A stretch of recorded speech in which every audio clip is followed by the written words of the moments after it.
So welcome our audience who are already with us. We will begin shortly. We'll allow, I would say, another 3 minutes, I would say, to allow more people to join us today, especially for those of us who are in London. They will be a bit too early for this dialogue. And in other parts of the world, of course. But we will be recording this dialogue, so you can let your friends and family know that the recording of this dialogue will also be published on YouTube shortly after the discussion today. Okay. Yeah. Thank you.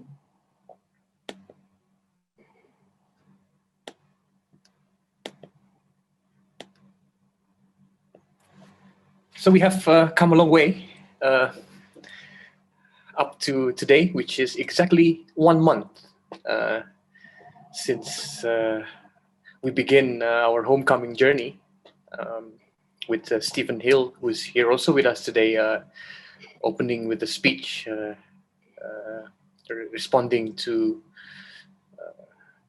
our concerns today, and also the theme that we choose for this homecoming, the journey into the self, which very highly inspired also by the concept in which Tomoya Yamashita-san put forward as the basis of the book that also Stephen, as an author, is the polyphonic co-creation. And we're trying to bring diversities of cultures through music to unite at this very special occasion, the homecoming event. And time really flies. It's been a full month of dedication and hard work and passion from everybody, from the team in Jakarta, and the team in Bali also, who hopefully also will be joining us, some of them today. I know some of them are still working to prepare for tomorrow's final gong. So hopefully you can also join us tomorrow, which is the final event. And also all the musicians, about 30 musicians that have participated and contributed at this festival. Thank you for making our journey even more colorful. And also thank you to our partners who have supported us in many areas, from the technical to the spiritual, the moral support, to keep us going forward on this journey. Oh, we have more audience that's here today. Okay, Tias, should we start? I think 5 past now. Normally in the past dialogue, people have joined along the way, so we'll welcome them in the middle of the talk. Oh, I could see a thumbs up at Tia's screen. That means it's all good. We can start. Okay, welcome all to the 4th series in the Intercultural Dialogue of Second Rhythm Reunions and Homecoming. As for some of you who have only joined us today, it is good to know that this dialogue today is an extension of the dialogue that we started about almost over 2 weeks ago, titled Immunity in Community, Healing. So when I first began to propose some of the topics for the Intercultural Dialogue for this event, I was very highly inspired by the community of practice sessions that Venerable Juewei and Stephen had initiated at the Tien Institute in Wollongong, Australia. And it is important to mention that this homecoming journey had also has been enriched by the community of practice session that has been conducted also online, and you can also watch through social media and YouTube also. And one of the topics that they have discussed is the topic that we also brought into this homecoming journey, which I think it's very relevant. It's very important. We have learned so much from the discussions. So thank you, Venerable Juewei and Stephen, allowing us to bring this topic and expanding it and sharing it with our audience in Indonesia and beyond. And today it will be our last dialogue. They're open for public to join. So this webinar confronts the current global COVID-19 pandemic head on and ask how can our humanity come out of it stronger and more compassionate than we were before the COVID-19 virus crossed the species barrier from animals to humans late in 2019 and sending the whole world into chaos. So the extended webinar today will be joined by Dr. Chinmay Munje, an oncologist and a contributing board of Sacred Bridge, and also by Dr. Jonathan Page, who's a medical oncologist at the Tien Institute, and returning with us today, an Emeritus professor and the founder of Sacred Bridge, Mr. Stephen Hill from the University of Wollongong. So departing from the first webinar, Stephen and Venerable Juewei shared with us on the reflection on the triple economic, health, and the moral crisis which we confront, and explores the prior economic frame of values from which we now must leap forward. And Venerable Juewei provide us the context of why immunity in community during this COVID-19 pandemic is important. From the three pillars, starting with the economic crisis, Stephen had laid out for us the realities of this economic crisis that we confronted even before the pandemic started. And also second pillar, which is the health crisis, by Venerable Juewei, which is sharing about the need for community compassion and care for a wider community from the perspective of humanistic Buddhism. One thing that I remember from that talk is understanding also, and this is also from the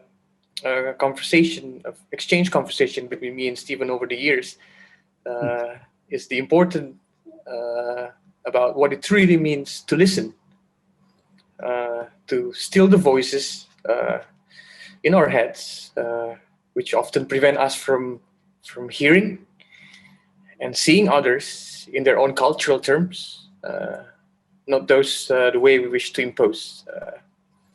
And finally, in the first webinar, we had also fortunately the time to practice basic meditation, led by Venerable Juewei, to let us still our mind from worries and anxieties at the time.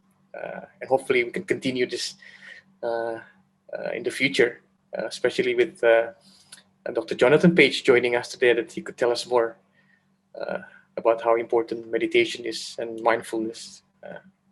So their interactions today will emphasize on beginning with Dr. Chinmay with the critical role of antibodies, stress and immune response, and eventually how to heal yourself.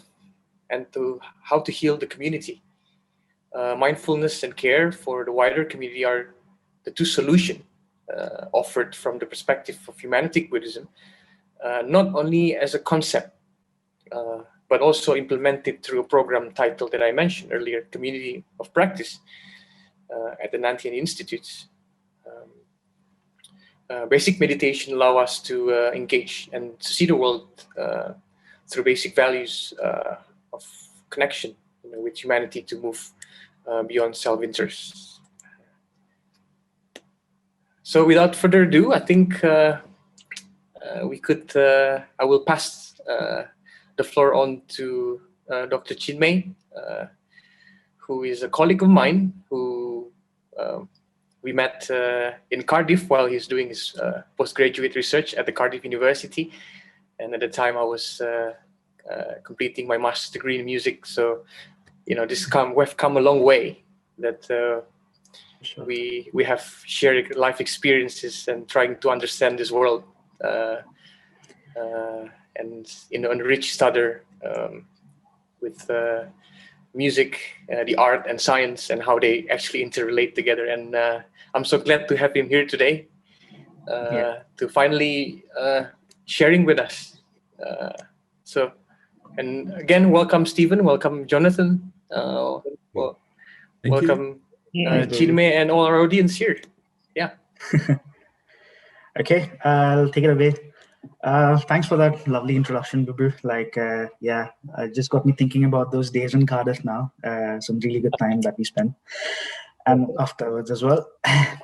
So first of all, I just want to say thank you to everyone for being here, for spending your time, and be here to listen to me ramble. I'm just really excited and really happy to be a part of this project, and to sort of follow up with the next topic, or follow up with immunity and community, really. So for today's talk, I have prepared a short presentation, which will talk about immunity and stress in a bit more detail. So let me just open that. Okay, can you guys see my screen okay? Yeah, that's good. Yeah, okay. Okay, I just need to look on this side because that's where my screen is going to be. So I'm not ignoring you guys, I'm just looking at my screen. So thanks again. So as I said, for today's session, I have prepared a short presentation, and the theme of the presentation is the impact of stress on immunity.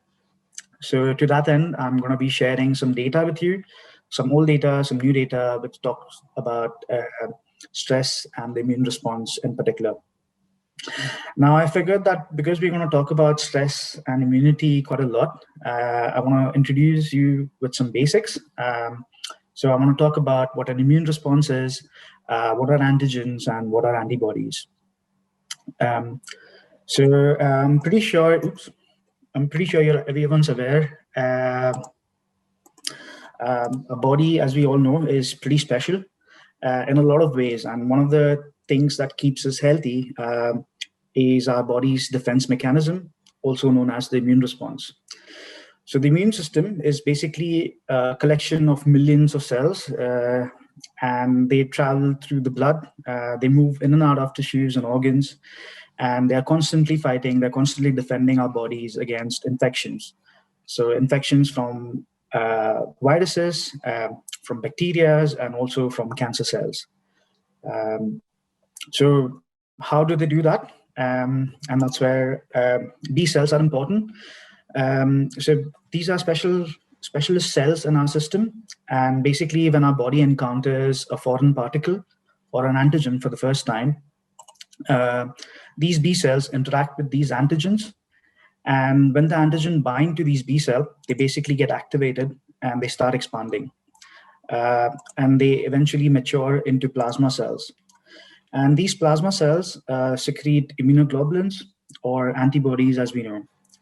And in the system, in the human system, there are 5 main classes of antibodies, and the most predominant one being IgG, which accounts for about 80% of all the antibodies within our system, followed by IgA, which accounts for about 15%, IgE and IgD as well. So how do these antibodies work? Basically, the antibodies work by recognizing and sticking to these antigens or to these specific foreign particles, such as the ones that are found in viruses and bacteria. And they do that in a really specific way. So they can either directly destroy the antigenic particles, or they can actually block them from infecting other cells. So that's how a basic immune response works, really. Often we find that when we are recovered from an infection, or when we have received the vaccine, for that matter, a small number of these antibody-producing B cells usually remain in the system, and they are called as the memory B cells, or the memory immune cells. So what they do is that they provide immunity against future infections with the same bug.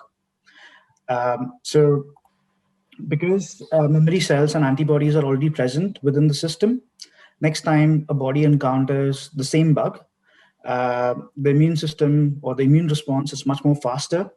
And this way you can eliminate the threat to the body in a much rapid or in a much quicker way, if I can say. So that's the basic antibody-antigen function relation, and that's the immune response. So this brings us to our next basic, or stress. So what is stress? And it basically really depends on who you ask or where the situation it's being used. So for instance, in the field of engineering, stress can refer to the pressure or tension exerted on a material object. In English language or in linguistic terms, to stress upon means to emphasize on something. But in medical terms, as we are all aware, stress is basically a normal reaction the body has when changes occur. And that results in physical, emotional, and also intellectual responses. So what causes stress, or what brings about this stress? So for instance, there are several stresses which can cause stress, which can lead to stress. So things like physical environment can cause stress or can increase stress buildup. Things like a natural disaster or a current pandemic situation that we are currently all living in is a classic example of what sort of raises our stress levels within our system. Things like major life changes, such as being pregnant or having a new job. Anything major in your life can cause stress. Hassles, like your every day-to-day life struggles, day-to-day aggravations, all these small things, all these small interactions that you have can actually lead to stress buildup in the system. And sometimes stress can also be personality related as well. So just to reiterate, stress is nothing but a body's reaction to any change that requires adjustment or response. The body reacts to these changes with physical, mental, and emotional responses. And I just want to put it out there that stress is a really like a normal part of your life. It's an everyday part of your life. And if you think about it from an evolutionary perspective, stress can actually force one to adapt as well. And that's quite critical for survival. But the stress that we know in today's world is actually associated with illness. So chronic stress, particularly, has been known to be associated with conditions like heart diseases, hair losses, weight gain, sexual dysfunction. And at the same time, chronic stress can lead to other diseases. It can lead to an increased risk of other diseases, such as increased blood pressure and also subsequently heart diseases. It can also impact the immune function, and that's going to be the focus of our talk today. It can also impact, it can also lead to digestive problems. It can affect things like wound healing, and it's also associated with cancer. So to put it simply, stress, as we know in today's world, is just bad for us. So for the next few slides, I basically want to discuss the impact of stress on the immune function. So to begin with, stress can actually indirectly affect the immune system. So when a person is stressed, they can use unhealthy coping ways to cope, or unhealthy behavioral strategies to cope with the stress, to try and reduce their stress. So things like drinking, smoking, and eating too much, these are all unhealthy habits that one sort of like goes into this false sense of security that you're reducing stress by doing these things. Like personally, for me, when I'm really stressed, I usually go for the sugary things, like chocolates, ice creams, candies.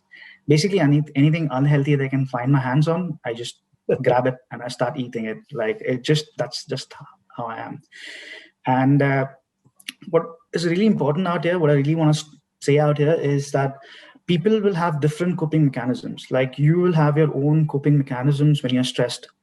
And it's really important to understand that. It's really important to identify what brings out stress in you and how do you cope with the stress that is built up in you. And especially if it's in an unhealthy way that you're coping with stress, then being self-aware of these things can actually, you can consciously avoid these unhealthy habits like smoking and drinking too much, because that's not going to get rid of your stress. Simple fact. So yeah, being self-aware is really important at this stage. So now let's look at some actual data. So as I said, I'm going to be sharing some new and old data. And over the years, there have been several studies that have basically looked at the impact of stress on the immune system. Studies have shown that when we are stressed, the immune system's ability to fight off infection, to fight off antigens is quite reduced. And we are more susceptible to infections. So we are more prone to attacks from viruses and bacteria.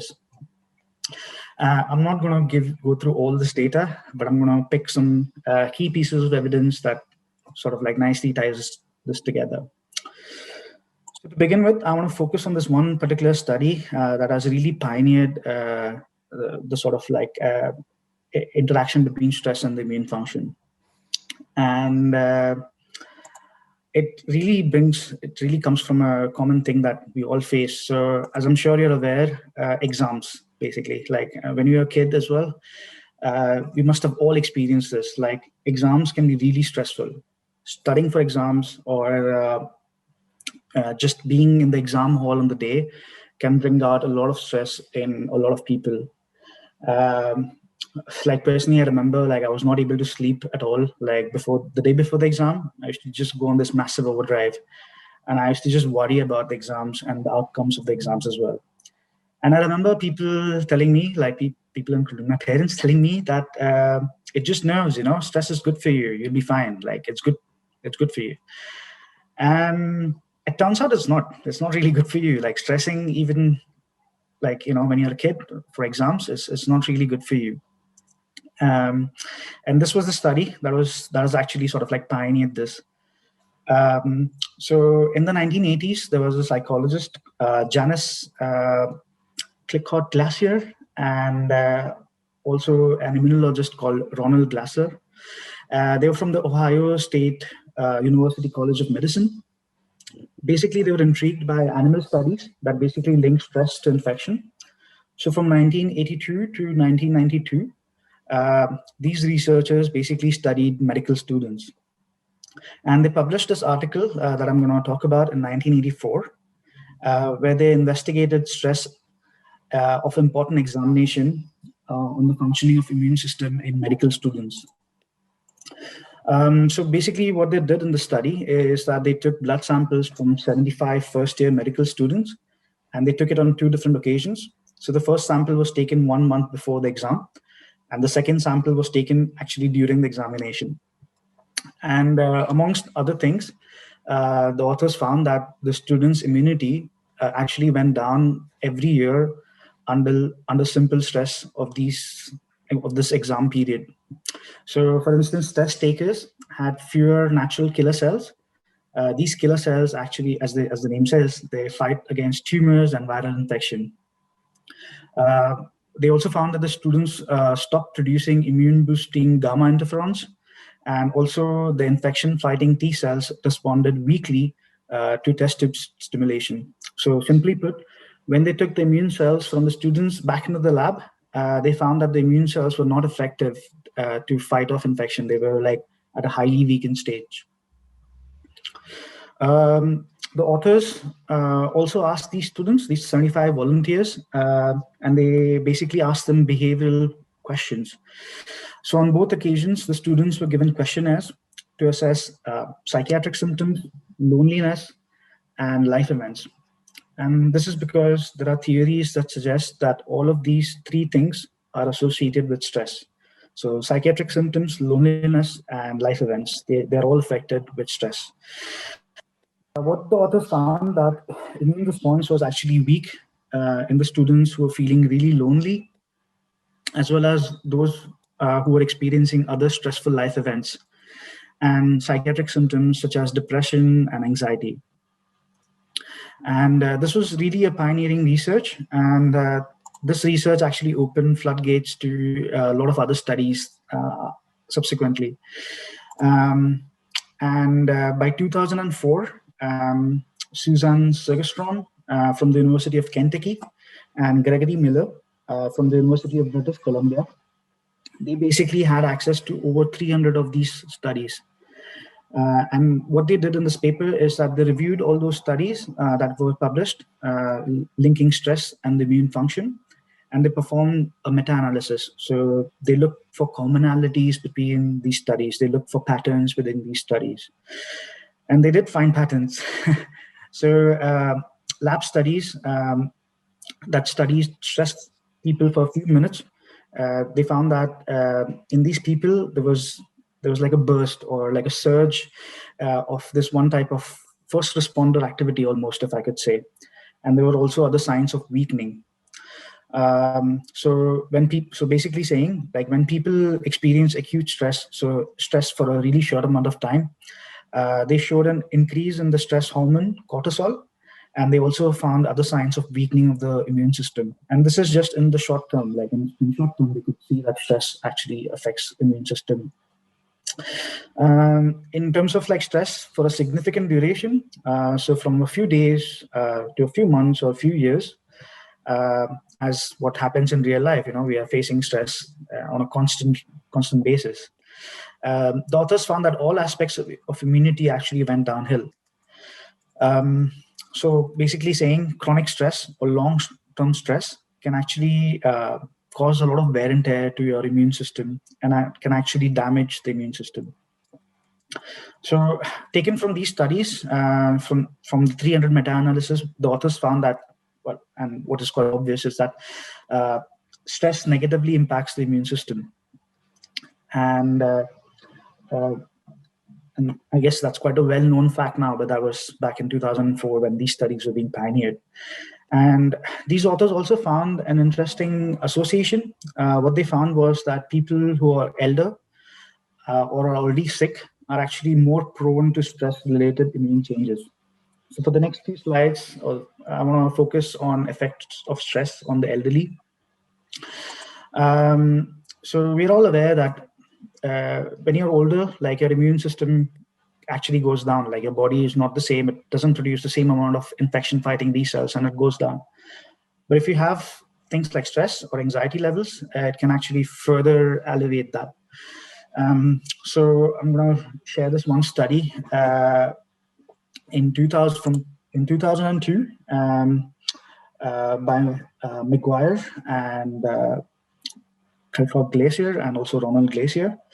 And they basically found that chronic sublethal or subclinical mind depression can actually suppress an older person's immune function. So participants in this study were basically elderly people. So they were in their early 70s, and they were caring for someone with Alzheimer's disease. And the authors found that those with chronic and mild depression had basically a weaker T cell responses. And this basically models how the body responds to viruses and bacteria. And what they found was that the immune response was down even 18 months later, and immunity actually declined with age. So in line with 2004 study by Segerstrom that we saw earlier, the authors found that the key immune factor was duration and not the severity of depression that actually impacted the immune system. And there are other studies that have shown that as well more recently. And in case of older caregivers, particularly, depression and age meant that there was a double whammy for immunity. And these are some couple of other studies that have actually shown that as well. For the next aspect, I want to talk about stress and social support. So the researchers noted that lack of social support has been reported as a risk factor for depression. And this was a study done in 2005 by psychologist Sarah Pressman and fellow researchers from the Carnegie Mellon University. And basically they found that social isolation and feelings of loneliness independently weaken first-year students' immunity. So what they did in the study is that the students got flu shot at the University Health Center. They described their social networks and kept track of their day-to-day feelings using like a handheld device. And they provided samples on a daily basis that sort of like measured their stress levels using looking at the stress hormone cortisol. And what the authors found was that small networks and loneliness actually independently weakened the immunity to the core vaccine component. So people who were lonely or had a lowest social bubble didn't respond really well to the vaccine. And they found that immune response was weakened because of these combination. And it's quite obvious, like when you go to university, like you're quite nervous, you're quite shy sometimes, and all these things can actually impact your immune response or how quickly it responds to a vaccine, for instance. So I just want to summarize the few slides that we saw earlier. Basically, what this research means is that there's been emerging evidence is tracing the pathways of the mind-body interaction. So for example, as seen with the college students that we just saw, chronic feelings of loneliness can actually help predict health status. Perhaps because lonely people out there have more psychological stress or experience it more intensely. And that stress actually impacts the immune system. And it's no surprise that depression hurts immunity. It's also linked to other physical problems such as heart diseases and blood pressure as well. At the same time, depression could reflect a lack of social support as well, or actually cause someone to withdraw from engaging with the society or with social friends. And both these aspects can actually hurt the body's ability to fight infection. And all these findings extends what we know about stress management and interpersonal relationships and how they can benefit day-to-day health. So doing everything from helping us combat the common cold to speeding healing after the surgery as well. And the research is basically in sync with anecdotal reports of how people get sick during stressful times, but understanding actually how psychology affects the biology helps scientists recommend the best ways we can build immunity. So what do we do with this data? How do we use this research? So it's really important to manage stress. So managing stress, especially chronic or long-term stress, even if it's not intense, could actually help fight immunity, could actually help boost immunity rather, and fight germs.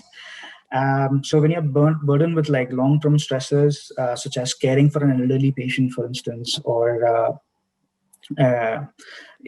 like other stresses like COVID-19, as we're living right now, like a natural disaster or the pandemic situation,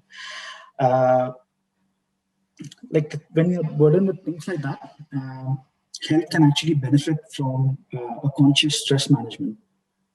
And the authors or the studies that I've shown in the previous slide actually confirm that. So this is going back to the study where they looked at medical students. This was the first pioneering study where they sort of like looked at stress levels in medical students when they were going to exams. So what the authors did, basically they practiced hypnosis and relaxation training in those 75 volunteers. And what they found was that people or students who sort of like took the relaxation exercise more seriously or more intently actually fared well in the exams. They actually had lower stress levels. Their immunity levels were, the immunity was boosted, or like or what is compared to normal. The immunity was on a normal level, and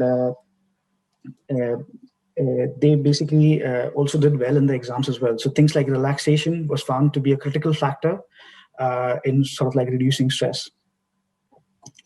So that was quite important. And I want to also briefly touch base on the study that we saw in the previous slide, which talks about social stress. Basically, what the study is trying to say is that having a few close friends can actually help someone stay connected, feel strong as well. And social ties can actually indirectly strengthen the immune system, because friends, as we're all aware, at least also health-minded friends, can actually encourage good, healthy behavior, good coping mechanisms for stress. And they can also lend their ears when you're stressed, and they can help buffer the stress of negative events as well in your life. So having good friends, having a good social circle is quite important. It doesn't have to be a big circle, but a small circle of close friends who you can talk about your stress in an open way is quite important. And that's it really. For the last slide, I just want to focus on the impact of mindfulness and open the sort of like the gates for discussion. I just want to end by saying that COVID-19 pandemic has impacted the world and has changed everyone's life in some shape or form. It has affected everyone. It's caused insecurities. It has actually increased the anxiety levels in everyone. And the long-term impact of it is still unknown. And while today we have the vaccines in an armory, we actually need to prepare for these long-term effects of COVID, and we need to prepare ourselves for the uncertain times that actually lie in front of us. So with that, I just want to end my talk. And if you have any questions, or if you want me to show any slides, or if you want me to go over any of the data that I just showed you in detail, then just let me know. Thank you, Chinmay. Thank you, Chinmay. I forgot to mention at the beginning that we'll have you can submit your questions or any comments on the chat box. Feel free. But at the end, we'll dedicate a specific time for the Q&A. And thank you, Chinmay, for already answering so many things that I don't know about, especially with the basic information about, immune system and how we all have different capacity of the coping with mechanism, Exactly. coping body mechanism, and also stress. And so I would like to bring Dr. Jonathan on the next. I've spent time with him about half an hour before the talk start, and we've shared so many shared values already, talking about reconciliation through the opportunity for people to change, to transform during this COVID, the importance. And I think Dr. Jonathan will take us further into the relation, into a wider community aspects, and of course the interrelated crisis that we are facing this time. So please welcome Dr. Jonathan. Good. Thanks very much, Boo-Boo, and thanks very much for the invitation. It's an honor and a great thrill. And I thought just two things occurred to me at the as Chinmay was talking. I'm an oncologist, so I treat patients with cancer. And one thing that we do notice is that in patients who are going through a severe depression, that's a time where they may develop a cancer. It may be the first manifestation of a cancer if they've been depressed for months, or it may be a recurrence. So someone might have had a breast cancer 10 years before, they've been well, they have a depression, which may be related to, for example, their husband dying, so an enormous stress, or some other tragic loss, the loss of a child, and then On top of that, a cancer returns. So that relates to the immune system being depressed as well as the patient being depressed. And that happens. And the other thing that occurred to me that Chinmay was referring to was that the immune system can be suppressed by stress, such as the COVID-19 pandemic. And a study was done in America many years ago by John Kabat-Zinn, where he taught people meditation. And he found that if people meditated, their immune response to the flu vaccine improved. Which makes me think, if we're going to be giving mass vaccines in the pandemic, particularly to older folk whose immune systems are struggling anyway, they have weaker immune systems, it would make sense for two reasons: to teach them meditation, because that would help people cope with the pandemic, and it would also enhance their immune system, so they would get more value from the vaccine. So just some thoughts that may be important. So I'm just going to show, here we are.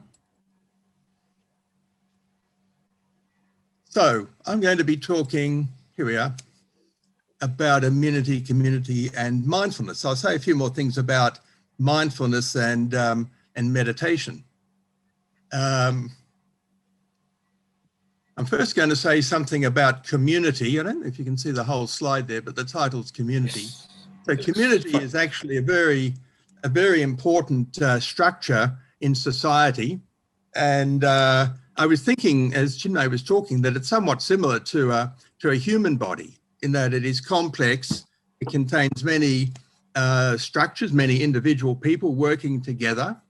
And as such, it has its own, or could have its own immune system that maintains the function of the community. So the community is from the Latin, and before that the Greek, and it's a structure where we work together and we have a lot in common. So in the middle of community is the word munus, and that means an obligation or a service. So that means that we are working together, helping one another, helping the community to continue and to thrive and to respond to difficulties. So it's a place where we feel safe, we trust one another, we can make change together, we have a sense of freedom, we have a sense of responsibility, and very importantly, it's a place where we can talk intimately. And that's where we have the word communicate. So we can talk intimately because we trust everyone. And finally, communities, when they work well, they depend upon mature individuals. So people that have seen the world, they're wise, they can help out, they have experience. And this is sometimes lacking in world leaders. When we think about the leaders of countries, often we don't have mature individuals leading an entire country. And I think there've been some very good examples of that recently. Now, mindfulness is an important concept. I guess it arose originally thousands of years ago in the East, in the Hindu and Buddhist and Jain religions. It's a quality of human consciousness that accepts awareness and it improves the attention of a person to notice the constant stream of lived experience or thoughts in the present moment.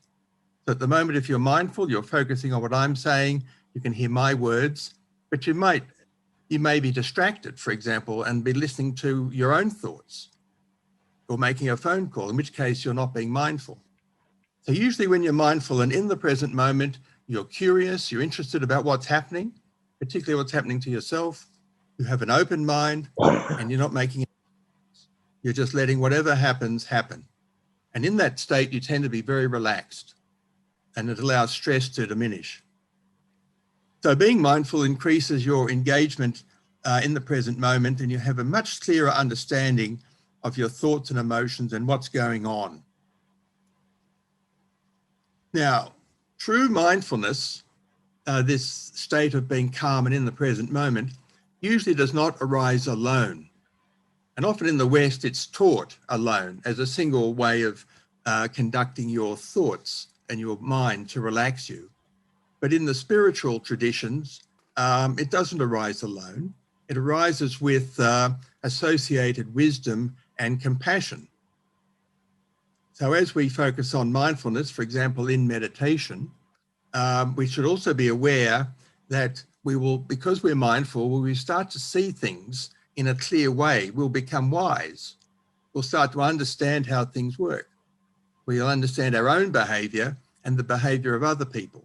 And also we will feel compassion arising because we start to see, in this state, we see the way other people are suffering because our mind starts to move from our own issues, our own problems, onto the lives of other people. We see them suffering and we develop compassion. So the three tend to go together. And usually at that point, we also see that everybody is interconnected. This is the way communities work.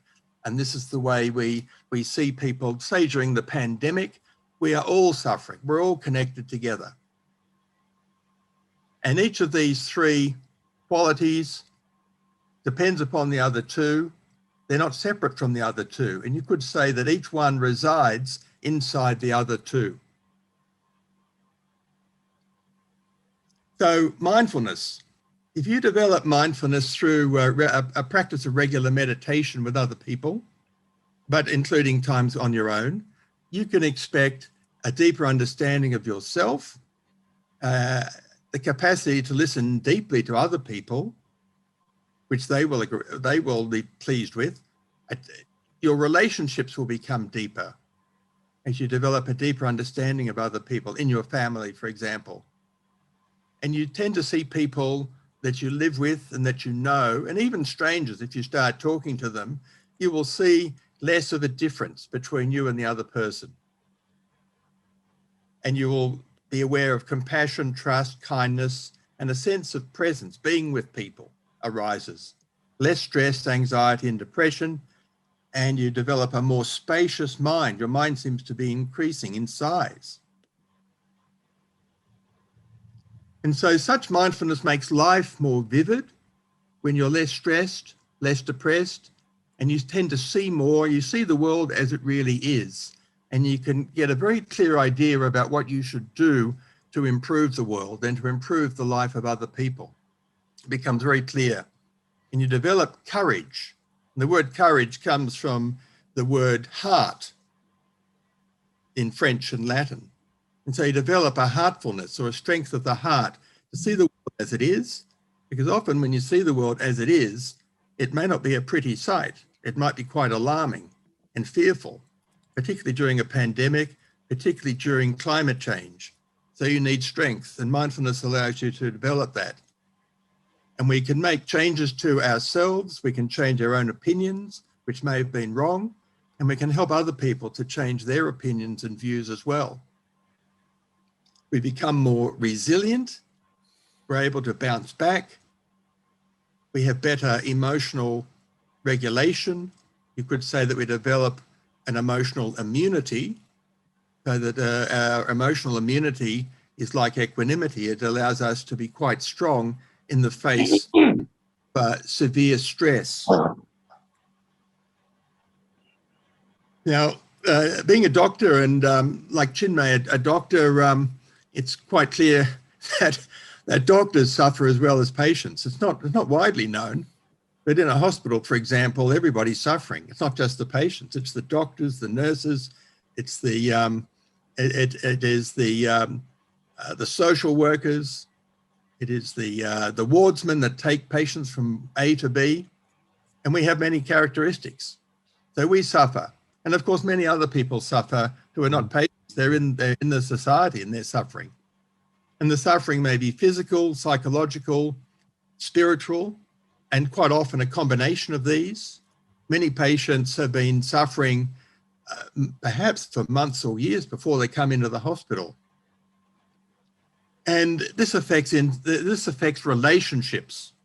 And then the relationships are those between the doctor and the patient, the doctor and the patient's family, The doctor's family is also involved, because when you go home from work, often you take a lot of your stress home with you. So your own family is connected to the relationship with the patient. This has to be understood, and through mindfulness it usually is. And so there are many dimensions. And of course, if you are unaware of this happening and you're a doctor, then you may become stressed and not mindful, and therefore you don't see things. You make an incorrect diagnosis and you don't say the correct things, and you're unaware that the patient may be suffering excessively. So so mindfulness can be very effective in medicine. And some of the other factors that cause stress are the doctor's own personality, or indeed the patient's personality. Some doctors have an inclination to work too hard, to try and be as well as they can possibly be. They're often disappointed with themselves. They often work long hours, and we're not alone in that. Many people do that, particularly during times of stress. People have to work wherever they can. So we don't balance our life well. There are lots of conflicts that arise in normal life. Unexpected things happen, disappointments. If you're working with cancer patients, they frequently die, of course, and we experience grief. We may experience grief, but bury it so that we don't actually experience it properly. And so there's poor emotional engagement. And this can lead to serious consequences if we don't attend. We can develop stress, which can be the status quo. That can be the way that we are. This is taken from a photograph of a stressed out doctor who looked like this every day for month after month, and nobody noticed. So as Chinmay said, there's been a lot of studies. I stopped counting after reading 80 of the stress of medical students, young doctors and old doctors. They've been done for decades. And it's quite distressing to see the results, because about half of those people, men and women who are medical students and other types of students as well, have actual mental illness. They have severe distress, severe emotional disturbance, depression, anxiety, burnout. These are people that are turning up for work each day, seeing the sick patients or doing something else. Maybe they're a policeman. This can lead to drug and alcohol abuse. Doctors are notorious for this. Suicidal thoughts, actual suicide. If you add all of this together, it's about 60% at any one time. So suicide rates for doctors are higher than the general population. But the true numbers are not well known because there's a code of silence. So sometimes if a doctor dies, it's regarded as something else, for example, a heart attack. Now, in the world, at the moment, there are multiple interrelated crises, as Chinmay said. We've got problems with population in most countries, but not all.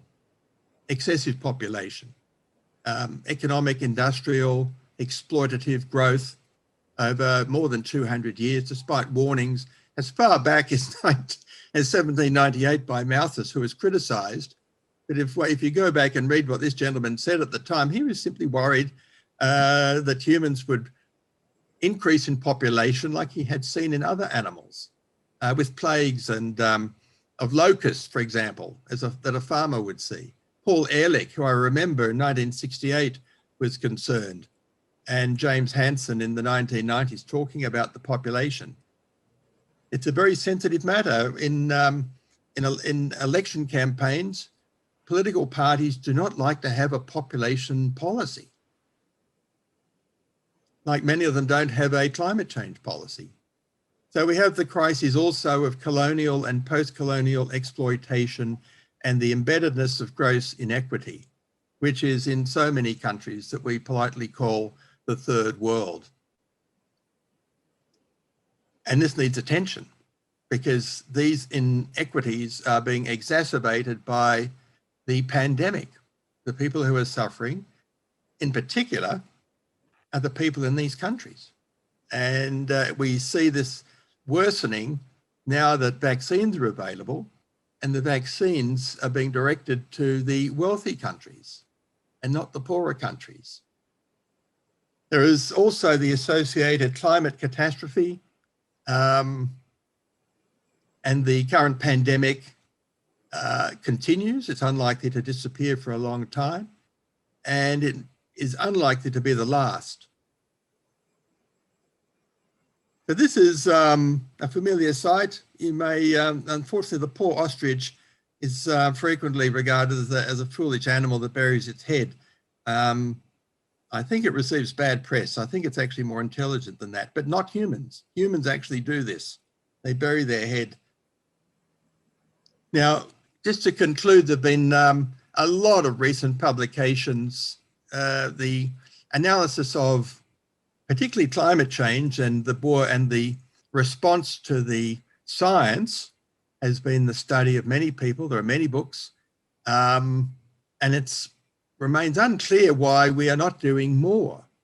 Why do society and academia ignore the warning? And there was a warning that came out late last year, signed by, I think, 200 scientists, which barely got a mention in the media.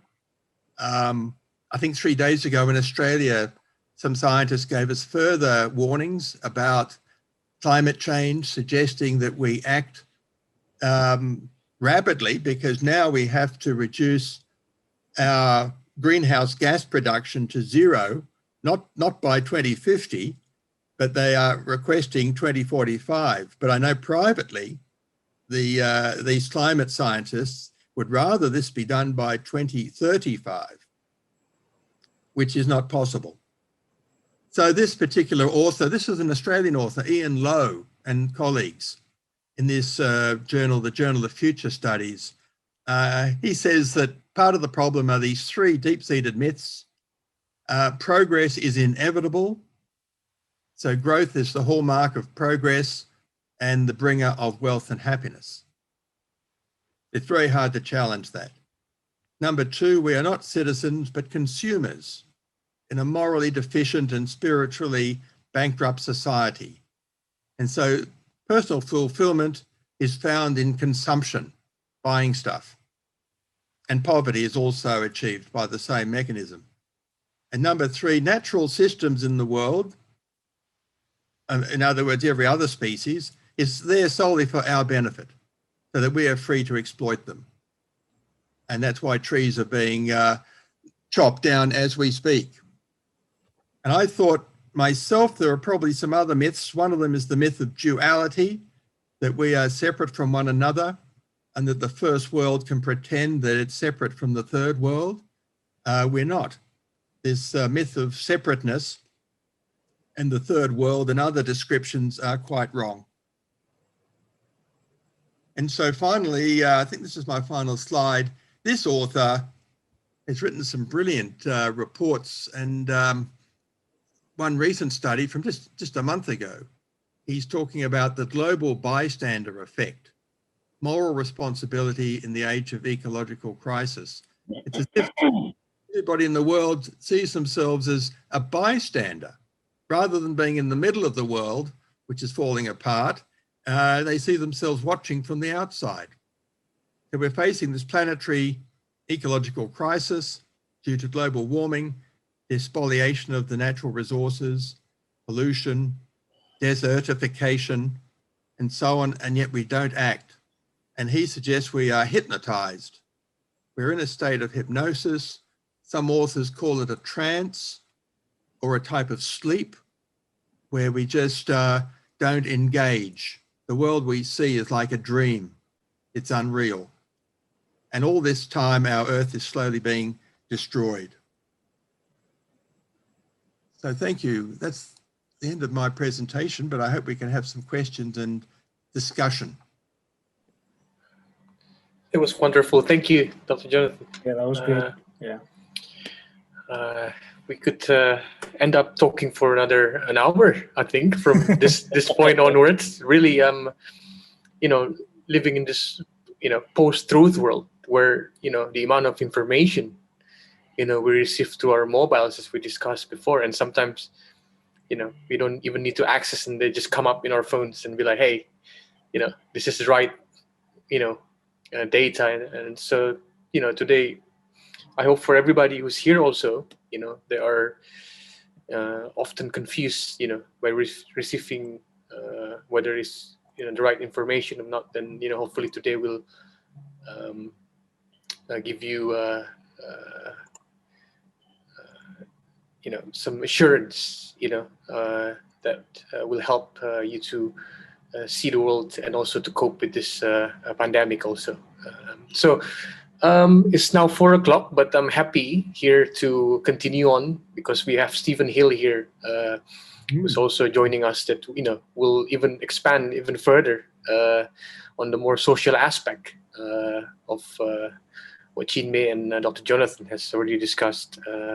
So I think without further ado, I think I'll welcome Stephen to comment. And I will be reasonably quick. I was just reminded, as Jonathan was talking about Thomas Malthus in 1798, of a comment that was made about the fact that it says that anyone who thinks that growth can go on forever is either a madman or an economist. I don't wish to put down my fellows in the academic realm, but it tends to be fairly similar. Now, both of my fellows have drawn us to society more from the individual coming into society. In other words, and then the benefits that actually flow from being a participant, being somebody who's connected into the social world that we live in. Now, I'd like to start and then just make one or two comments, but start with a story. It's an allegory. There was a farmer who grew excellent quality corn. Every year he won the award for the best grown corn. One year, a newspaper reporter interviewed him and learned something interesting about how he grew it. The reporter discovered that the farmer shared his seed corn with his neighbors. How can you afford to share your best seed corn with your neighbors when they are entering the corn in competition with yours each year? The reporter asked. Why, sir, said the farmer, didn't you know? The wind picks up the pollen from the ripening corn and swirls it from field to field. If my neighbors grew inferior corn, cross-pollination will steadily degrade the quality of my corn. If I am to grow good corn, I must help my neighbors grow good corn. So is with our lives. Those who want to live meaningfully and well must help enrich the lives of others. For the value of a life is measured by the lives it touches. And those who choose to be happy must help others find happiness. For the welfare of each of us is bound up with the welfare of all. Now, this is the power of community. It's a power that comes to us, and it's a power that we are continuously contribute to. The one thing we must constantly remember is intrinsically we are social animals, and people who are stripped off from this possibility of maintaining that social connection are, as both Jonathan and Chinmay have pointed out, either lost or depressed or finding deep dissatisfaction with what's going on in their lives. And what I want to point out, I think, is that in fact, our contribution, our involvement in community is very much not just serving ourselves, but it's the essence of what our humanity is and what we can be and what our humanity and what our community can be by virtue of our participation within it. It is basically opening your heart to those around you. It is basically standing, as we are now, at the intersection of the past and the future and saying, well, we want to change that future for the benefit of a better humanity rather than the way which it's all eroded right now.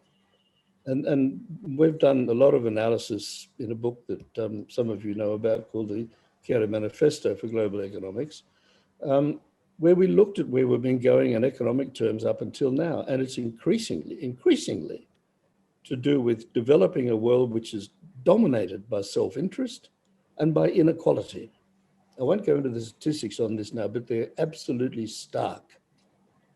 Now, one of the things that the COVID epidemic has given to us is the benefit in Chinese of what's called weiji.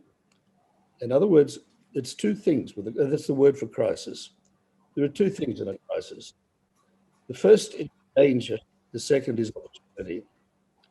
We are now in a world that's been thrown up in the world, in the air, and coming down in ways we still can't predict. It is right now we have the chance to actually intervene and to strengthen in everything we do our community for the benefit both of the community itself and ultimately for the health of every single one of us in terms of what we do in our future. And if I may suggest about this, I think that it's important to realize that this ultimately comes back to oneself. So, for example, I take a great deal of credence from a comment that Mahatma Gandhi made. He said, if you want to change the world, you've got to be that change. You can't just hang about waiting for these other guys, because that's what the politicians are doing. They're saying someone else will do it. I don't really have to. And we can wait for a little bit longer. We can stand by and let the world go by. Meanwhile, that world is falling apart. Meanwhile, our society and our social world is falling apart. So what we need to seriously do, and I believe this is a direct product of being mindful, is to exert in everything we do the values that strengthen our humanity, which are the values of care, of sharing, of integrity, of trust with other people. We do this. We don't wait for somebody else. We do this in our community with the people around us. And just look at the difference that can make, particularly in terms of making a change to the whole world that can happen from a single individual who can make this kind of transition happen. So where I would take mindfulness in this course is really to say this mindfulness is really an absolutely essential brick for building our future. And it's the future where the whole society is more healthy, and therefore so are we. Thanks, Biba. Oh, thank you. Thank you for that. Thank you, Stephen, Dr. Jonathan, and Chinmay. Just to come back to the last thing that Stephen says, be the change. It's one of the, it's easier said than done, I would say. But it's, of course, I agree 100% with Mahatma Gandhi. And thank you, Stephen, for bringing that up, because I think this is part of what we're doing here at the Homecoming Festival, is trying to be that change, not only for people who are watching, but ourselves who are actually doing this festivals, from all the volunteers, all the partners, including ourselves here today. We are on a path of what Dr. Jonathan earlier said, the opening the opportunity to transform, which is the toughest challenge for me, and I'm sure for some of us here, because what we expecting is to have the world, to heal. Obviously, that's what we are hoping for. So I think that's one of the things that why we're becoming stressful, right? Because we're waiting for those normal days. But I think Dr. Jonathan earlier agreed that unless we are experiencing those transformation within ourselves first, and I think those new normal that we're expecting is happening, currently. So I could allow Chinmay and Stephen or Dr. Jonathan to comment on, unless any one from our audience would like to comment directly. I think rather than going through the chat, we are all happy to hear your voice, to turn on your mic and share anything with us, whether it's just a comments or questions. Feel free to do that. You can, there's a way to raise your hands. Or you could, okay. I could see from Miss Maya Tamara here, who's also have supported the Homecoming Reborn Unison. Also, who's my mother. And so welcome. So yeah, feel free. Yes, thank you very much, Dr. Chinmay, Dr. Jonathan, and Dr. Stephen. It's very useful. It's full of information. And then I want to ask one question. I have a dance school with lots of children, and they have been doing classes online for nearly a year. Also, school academic is also online, and now become very stressful. What is the best way to cope with it? Because we are doing ballet, we are doing singing, we are doing everything in the Zoom to make them happy. But still, they really want to go offline classes. Is there any suggestion from maybe from the audience or from? Okay. Well, anybody who'd like to go first? Okay, Dr. Jonathan can go. Yeah. Thank you. Well, yeah, I think that's a big problem, and I'm glad you've recognised it. I think young children firstly want to know that someone's listening, so that they have time to describe their feelings to an adult who's listening, and they just want to be understood. And then the second thing would be to teach them some meditation, because children love it. I mean, it's best done with another child, but it could be another child in the family, where they sit down on the floor. There's some instruction. They're told that this is, if you like, this is really cool. This is like a type of game where they're allowed to be quiet, and they sit there. They shut their eyes. They follow their breath. You know, and an adult can supervise that. And then they're told just to notice their thoughts and feelings. And children do this very well. And then afterwards, and you would do it for usually for the number of minutes the child is age. So a 6-year-old child could do this for 6 minutes. And then at the end, you can ask them, how did that go? What happened? What did you find out? Okay. And then they would usually love to tell you about things, about feelings and thoughts. That's what good. Yeah. Okay, thank you, Dr. Jonathan. We will try the meditation. Thank you. Yeah, that was good. Thank Yeah, I you think for the as you question, just rightly said, I think listening is very important for adults. Like, you need to listen to the kid. You need to listen to what they're trying to say, because they are obviously affected by this pandemic, by the situation as well. So listening is very important as an adult to those kids, because you need to try and understand their feelings and not just box them or ignore them.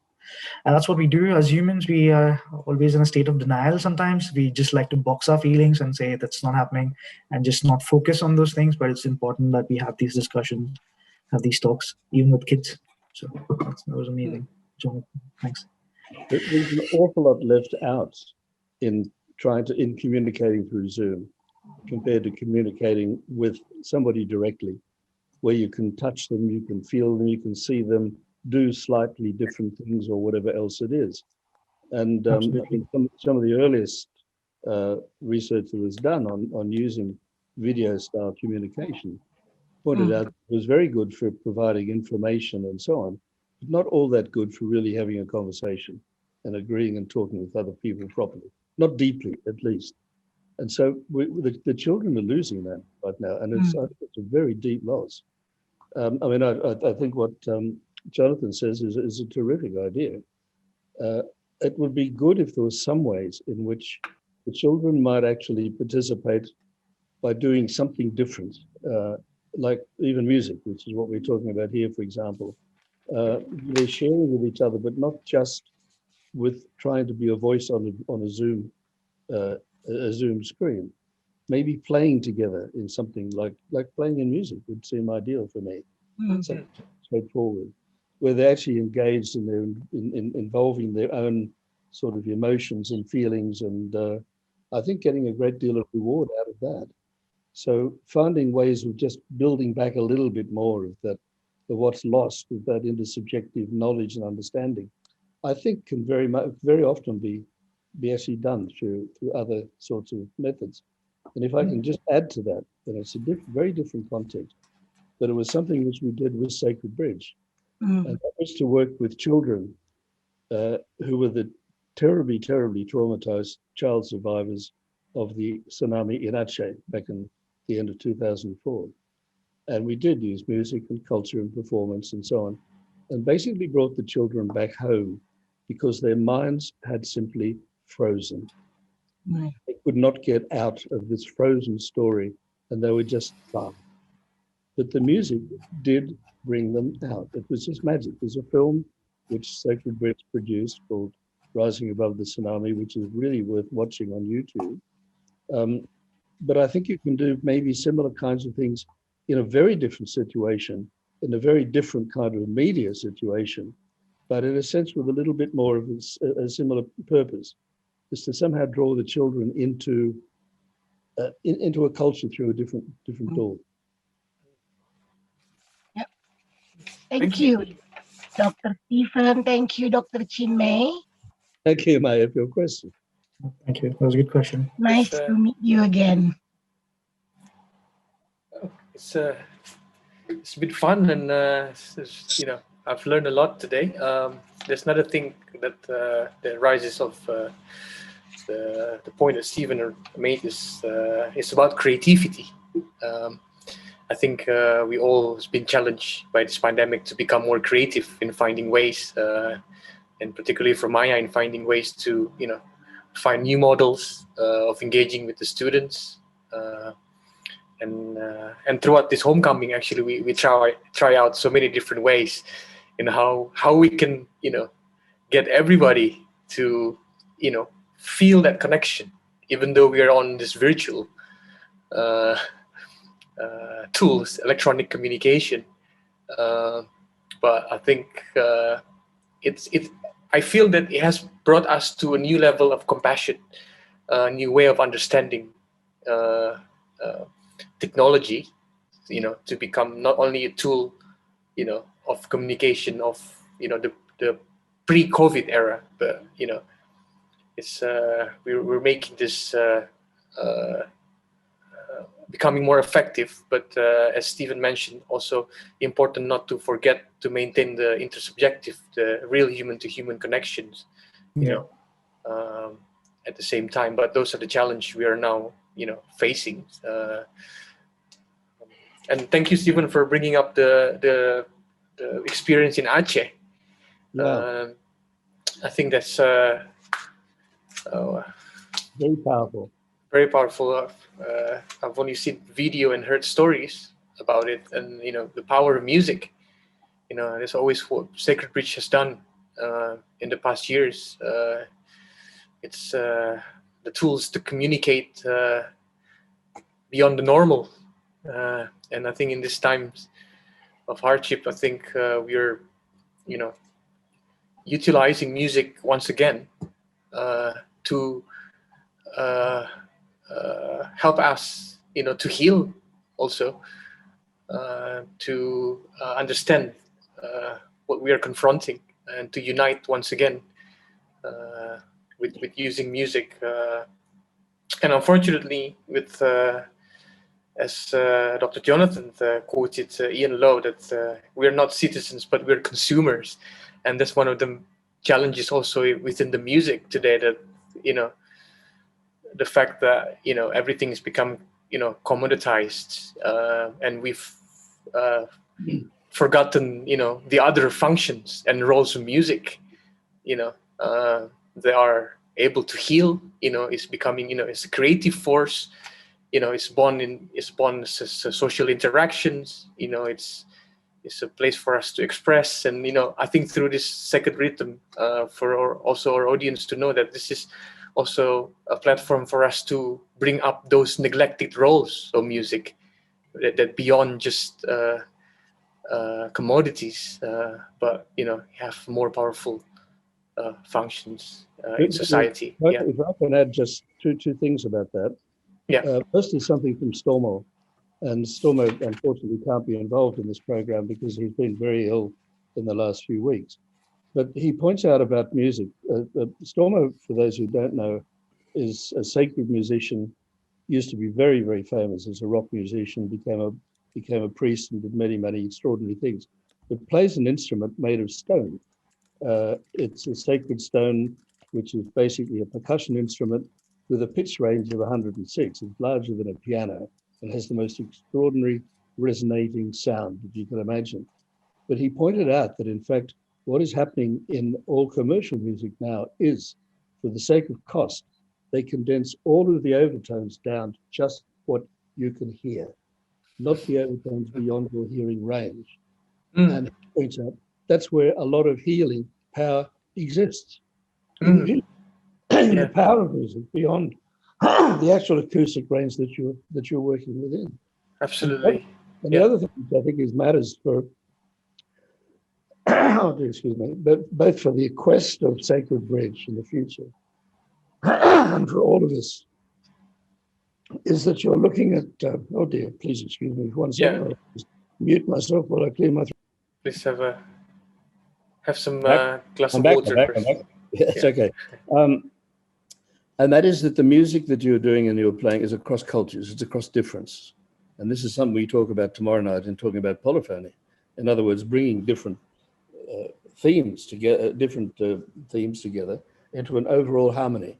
Now that matters a great deal, and very, very much what this whole festival has been about, is bridging across people, across cultures, across difference, using music as that vehicle and finding the harmony through using and creating and playing effectively with difference. And I think this is one of the magic things about your festival. I think it's beautiful. Thank you. Thank you, Stephen. Oh, here we have just also joining us, Amy Knowles, who's already raising her hand. Amy has joined us in the very first Sacred Rhythm. She's a percussionist from Los Angeles. So, Amy, please feel free to jump in. Hey, I just wanted to thank you all for everything through all of these years and the continued energy that you're putting in, now again. It's really wonderful. I actually wanted to answer your mom's question from my standpoint about how to engage, because I'm just kind of getting back into now teaching on Zoom. And one thing I've done is I start by opening the room up a little early and just improvising with all my gear and stuff, and waiting until I have a class of people, a cohort to actually work with. And even in individual lessons, I think that what Stephen was saying, just there has to be a constant interjection of music. And it's important to start with something like that, or if for mom dance, something to engage them right off the bat, and then we're kind of connected from there. So that's all. It's hard on Zoom, it is, but you just you got to look straight into the eyes. Amy, the one thing which I do know about Zoom though is, as like right now, you're in America and I'm sitting in Wollongong, somewhere south of Sydney, and I couldn't tell the difference. In other words, it takes away distance entirely. You have no idea, except if the other person looks sleepy, that they might be a long way away. That's it. Yes. Yeah. It's great that we can all be together like this, I mean. Yeah, isn't it, Definitely. I just want to add one point on Zoom. I think Zoom fatigue is also something that is quite real. We should all understand that just sitting in in your chair and just focusing on the screen, like people sometimes, if they're working from home, like being in fatigue is quite real. It's happening to everyone, like just sitting on a computer, even though we are not actively doing anything, we get tired of just looking at the screen. So it's very important to take breaks, active breaks, and probably connect with nature. Just go out as well, or do something that will, keep, I don't know, recharge you, if I can say. It's very important to do those things as well. Thank you, Chinmay. So are you suggesting for us to have a break now? No. Get out to nature. Might need a good stretch for a little bit. Yeah, exactly. Like simple stretches. Maybe in the next session in the future, we could organize, a longer a session where, maybe Dr. Jonathan and Venerable Juewei could give us a session for meditation, perhaps, and a more practical session, which I know that Dr. Jonathan has conducted.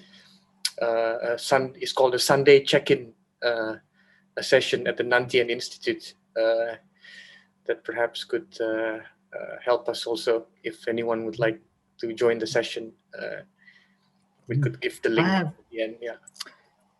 I have a little question as well, if I can. To Dr. Jonathan, actually. So what is being mindful, in the sense, like, being mindful can be quite different to different people, right? Like, not everyone can meditate as well, or people can be mindful because of different things. So how do you recognize that, or like, what is being mindful in that sense? Like, what would you recommend to do for someone who's not being able to actively meditate? Let's put it that way. Well, I think anyone can become more mindful. And part of the mindfulness is to just take an interest in your own thoughts and attitude. And so you may start off with a view that you're not a good meditator, or your view might be that meditation is hard. And you simply notice that. That's just a view. We have lots of views that we haven't challenged. And so that's almost step one. And I think everybody has been mindful. I mean, you tend to be mindful if you're in a certain situations. Perhaps if you're talking to somebody that you love, or talking to a child, and you're fully engaged, then that's mindfulness. You're in the moment. You're listening to everything that the child, particularly your child, is saying or not saying, and that's mindfulness. And you simply want that to continue into the rest of your life, where you know in your mind what's happening at that moment. Yeah. Being self-aware is very important, because your self-awareness. You just identify when you're stressed as well. So you identify what stresses you are, and that's, I think, the first step of healing as well. Like, being self-aware, understanding your emotions, understanding your feelings, or connecting with them is the first step of healing as well.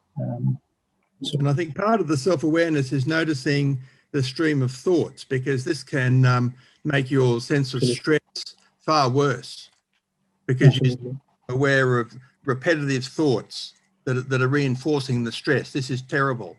I'm locked down for another day. I can't go out. This is terrible. And you notice that, and then you learn to disengage from those thoughts. Yeah. I think the other thing which is worth keeping in mind, really only accept thoughts that you find to be helpful or nourishing. Absolutely. No, I fully agree. I was just going to say, though, that part of it, I think, also is how we talk and how we listen to other people as well. And I've mentioned this to Jonathan before. It is that I think in most cases we listen to someone to intervene, to work out how we can get what we want to say in next, because we know it's really important to get it in somehow. But instead of that, we should have to listen to understand. And that means standing back from what we really want to make our point about. And that doesn't mean being silent at all. It may mean, leading them on with something. Oh, that was interesting. What about it? Whatever. But it's listening. And if you ever talk to people about who they like, you can guarantee they like someone who actually has never, they know nothing about, but they've always asked questions about them all the time, and they're very interesting, fabulous people. But I don't really know anything about them, but gee, they're interesting because they've talked to me, And I think it's learning to expand that mindfulness of just quietening down the terrible temptation in the communication to try and say something, that you want to get through is really important. And it's really hard to control that, but absolutely critical. True. Thank you, Thanks, Stephen. thanks for sharing, guys. Yeah. Oh, it's the time now is exactly 4:30. So we've we actually maximized the use of the time for today's dialogues. I'm sure there's so many other things that we could I think discuss. somebody wanted to know about the vaccine. Yes, Yeah. that's one last thing.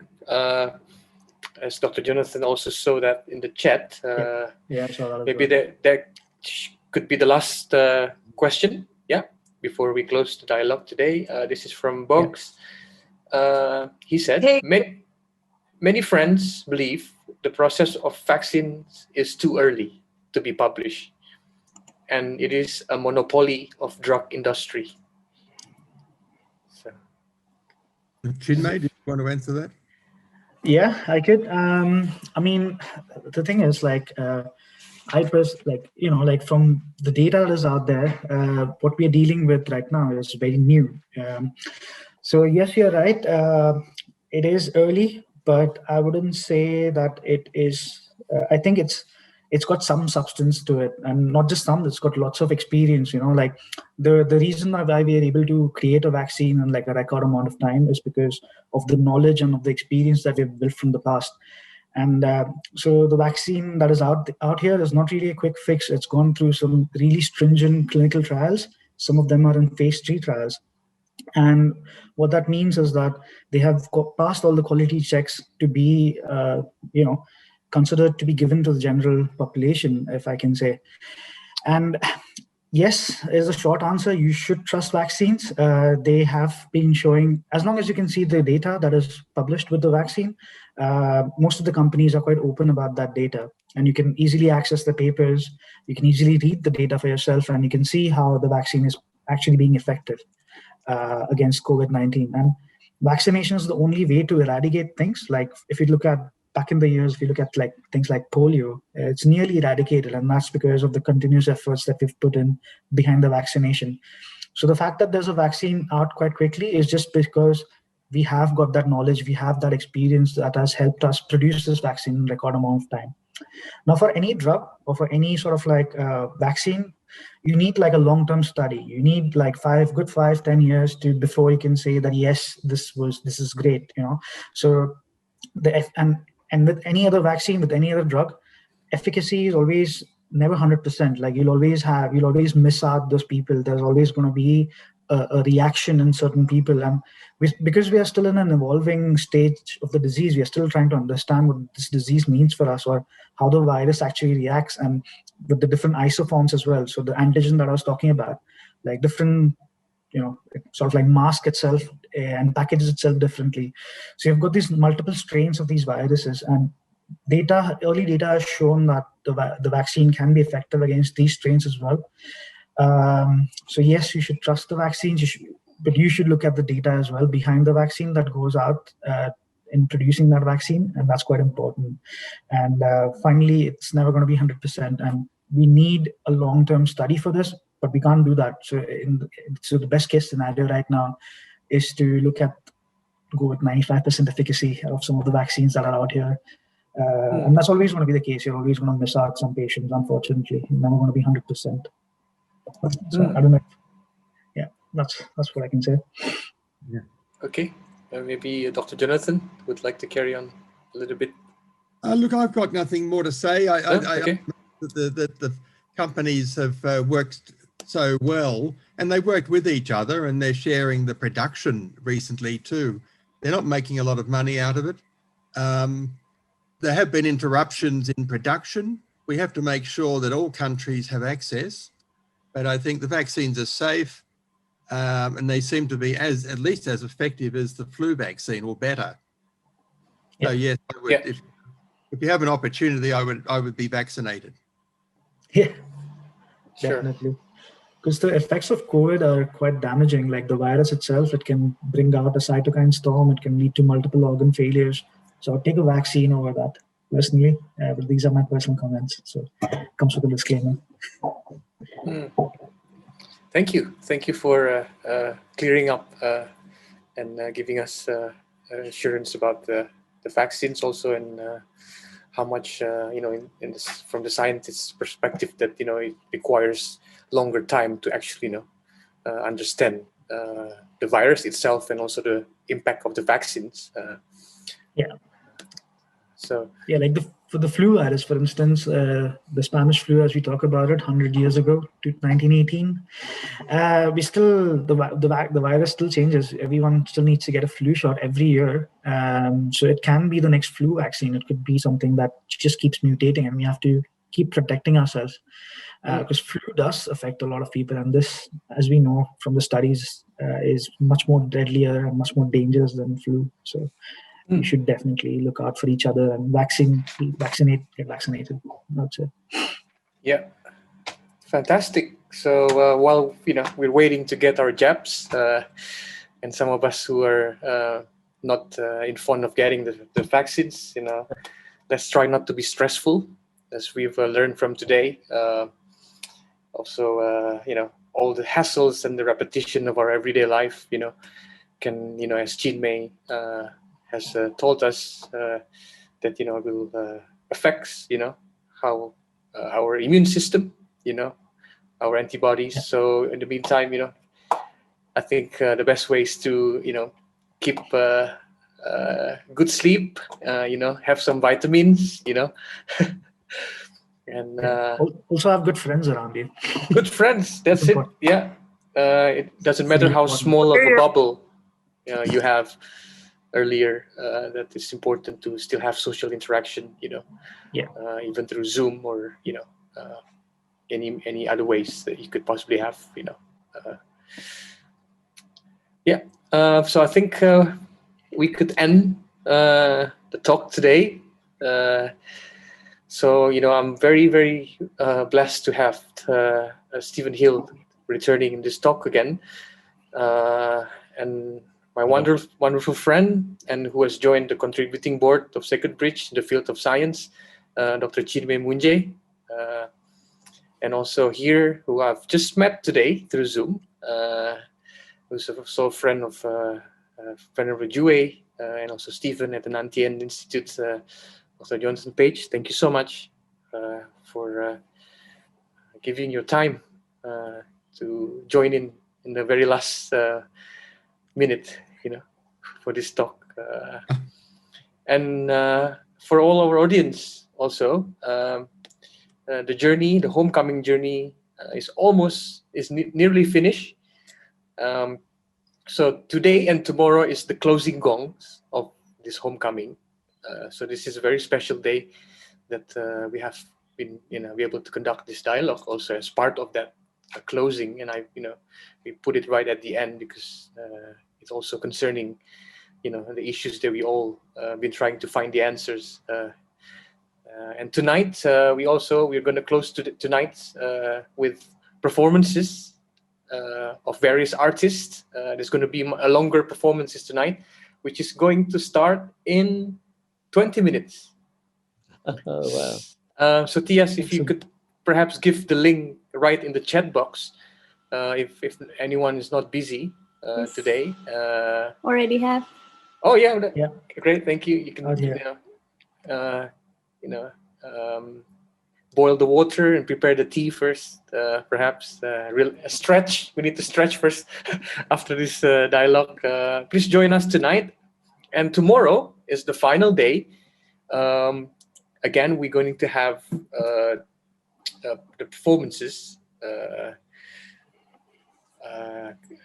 final performances. Who's one of the performers? Who's here today with us, Emeritus, who will be presenting the duet work with his colleague from Iran. He's a master percussionist. It's called the Duo Floods. And also my ensemble, Gado Gado Ensemble, will be performing Rakudas from London. And we have Acehnis Sufi Maestro, Bapak Marzuki Hassan, who will send us a prayer tomorrow. And also we'll be close with a DJ set from a friend in London who's producing psychedelic trance music, Mr. Mark Day, who's going to close this homecoming festival. And I'm very happy to inform you also that there will be another dialogue, which is also meant to be closed for participants on the topic of polyphony. That was the original one that we proposed, which is what inspired this homecoming festival. Trying to bring different teams from around the world, even conflicting teams, as Stephen said. Trying to join everybody here, and so we're going to have that. We're going to discuss that particular aspect of the festival right at the end. So if you want to join, please send us an email. But all the participants of homecoming, we've already notified, and they all will be there. So Chinmay, Dr. Jonathan. So if you're free tomorrow, 4 p.m. Jakarta time, please join us. On the last one with Stephen, also Komang Astita, the artistic director, Jason Nagani, also the program director, and myself will have discussion on that, and also we'll close that with a performance on that day. So that's it for today. Thank you. Have a wonderful weekend, whatever you have already planned, and share this festival with your friends and families. They're all available on YouTube to watch. So if you miss any of the days, you can always watch. And this dialogue today is wonderful, and we'll publish that in the coming days. So again, thank you. Om Swastiastu. Namaste. Assalamualaikum warahmatullahi wabarakatuh. Thank you so much. We'll see you soon.